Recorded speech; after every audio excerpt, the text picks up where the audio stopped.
What's up, YouTube? This is my 2015 Jeep Wrangler, and today I'll be working on this. This is a JKS quicker disconnect kit 2034 for Jeep Wranglers that are lifted 2.5 to 6 inches. Mine has a 2.5 inch lift, and this kit was recommended to me by some buddies who are BCTR, Bergen County Trail Raiders. And the idea of this kit is to replace this, the sway bar linkage that connects the sway bar to the axle. And with this kit, there's some pins that you can pull out, and you can very quickly, the goal will be to disconnect this linkage from the sway bar so that the axle can be independent when we are wheeling. So that is the goal. Also, some things I want to point out: I didn't do the lift. I had the dealer do that. They did the Mopar Fox lift, so it wouldn't void the warranty. But one thing I did notice is the long linkage that they put on is super long. It's, I think, about 10 inches long, and the sway bar itself is at a very steep angle now, and it's actually supposed to be level. It's supposed to be flat. A little bit of sunshine here, sorry you can't see that, but it's supposed to be flat. So besides for putting the quicker disconnect linkages on, I'm also going to level out the sway bar a little bit. I don't think it makes a big deal.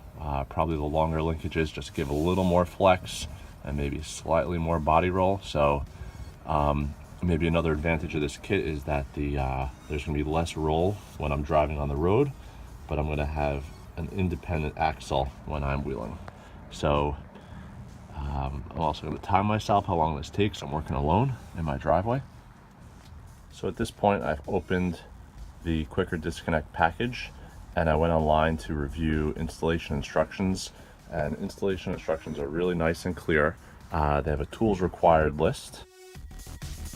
So I've gone ahead and just laid out the tools required. So I have my sockets, my ratchets, my torque wrench, thread locker.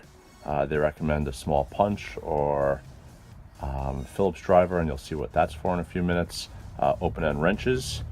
They also recommend a grease gun, and you can see those red caps on the sway bar connectors are grease fittings. I actually lent out my grease gun, so I don't have that today, but I'll grease it after I install everything. So in this package, you have the mounting posts. So these are the upper mounting posts. They're a little beefier, and they're both tapered at the end.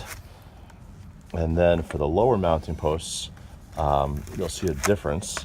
I'll lay them both here. And one of them is tapered at the end, and one of them is flat. So the instructions point out that the flat end is for the passenger side, lower, and I'll show you why that's flattened in a little while. And then these are the pins that will allow the quick disconnection through those holes.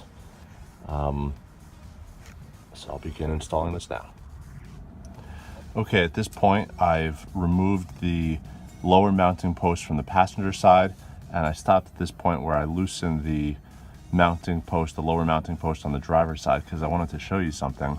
Accessing the bolt on the upper mounting post on the inboard side of the sway bar is pretty difficult. It's kind of blocked. So the idea I had is to take out both lower, and then I could just drop the sway bar.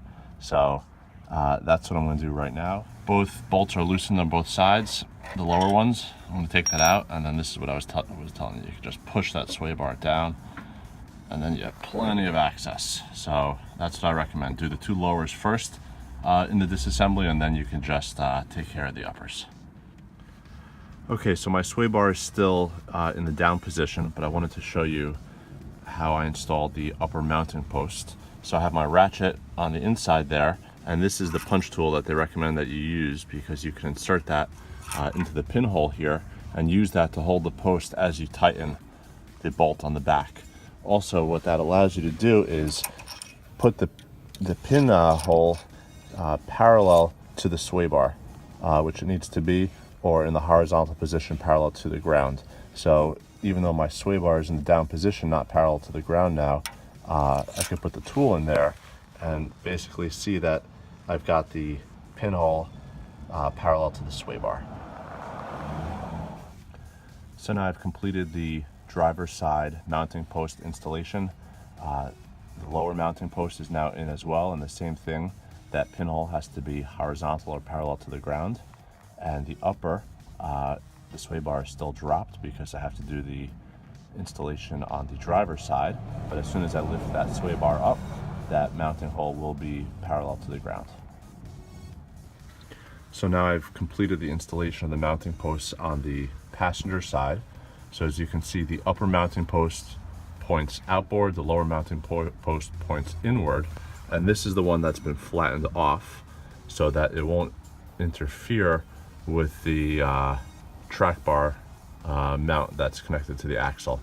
To me, it actually looks like it would clear either way, but that's how they designed it, flatter on this side. This one, this hole for the pin is also parallel to the bar. The bar now is kind of low, but we're going to push it up to the right position now, nice and parallel to the floor, parallel to the frame here. And now I'm going to adjust the new quick disconnect sway bar linkages. So at this point, I've leveled the sway bar so it's horizontal or parallel to the ground, and I have my tape measure going from the center of the upper mounting post to the center of the lower, and I'm getting about 8 1/4, 8 1/2, which is perfect because that's the lower limit of the JKS quicker disconnects. I measured that, and that's 8 1/2. So I don't need to actually extend it at all, but in case I ever want to lift the truck higher, the quicker disconnects can grow with me. So I'm going back to this passenger side lower post, which is flattened, and a few minutes ago I had said I don't know why they flattened it, because there looks like there's adequate clearance, but what I didn't realize is that the whole point here is to remove these sway bar linkages, so for you to actually be able to slide it out and pull it through, it wouldn't fit if that end had that tapered point, but that flat end allows the whole quicker disconnect linkage just to be tapped off and slide right out of position, which is the point.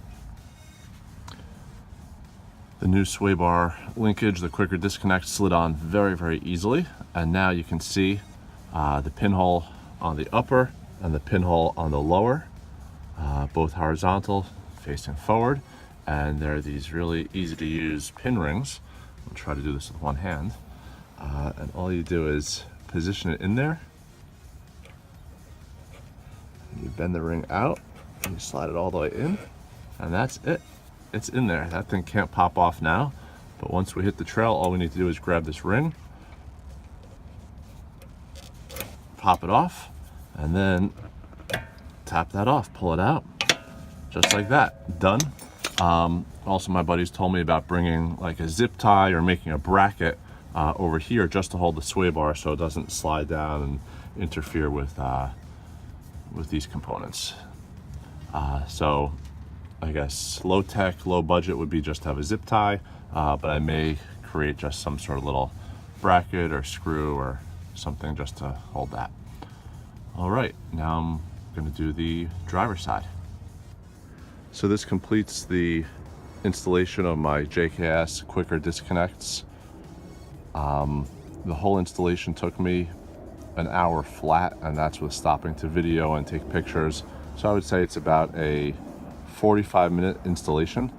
I would say it's a pretty easy installation. You need to have tools, you need to be comfortable working with nuts and bolts, but you don't need a jack, you don't need to do much.